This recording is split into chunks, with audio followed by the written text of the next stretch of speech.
Rebel Without Claws is a Warner Brothers cartoon from 1961, written and directed by Freleng, and we have Mel Blanc voicing Sylvester and Tweety Bird.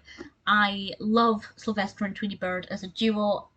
They do obviously appear with other characters, but for me, Tweety Bird is definitely my favourite prey or antagonist or whatever for Sylvester.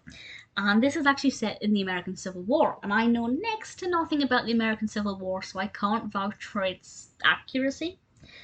But certainly the vibe was fine for me. But if you have any strong thoughts about that, please feel free to let me know. And Tweety is trying to get a message to the general, but Sylvester is doing everything he can to try and stop him. It's interesting to have this kind of war between the two characters in an actual war setting. It certainly gives us some different animation, a different kind of environment. The costumes looked brilliant. Sylvester's costumes were fantastic. Tweety Bird had an adorable little hat. Visually, I thought it was pretty great. And having said that, I do actually prefer them in a domestic setting. I prefer the episodes when they're in a house or maybe a garden or something.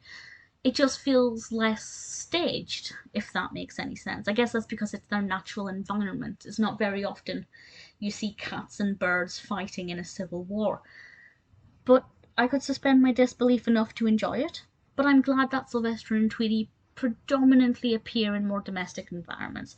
I enjoyed it. As I said, having no knowledge basically about the American Civil War, I couldn't really, I was going to say compare it to anything, but that's maybe not the right turn of phrase. I couldn't vouch for the accuracy. I wasn't sure if I was watching something that represented the American Civil War, or if it was just a time period they chose and decided to give it the war setting. So I would be very interested to know if you have any thoughts on that.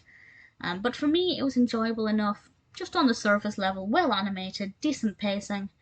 Not my favourite Sylvester and Tweety, but certainly one that I still enjoyed.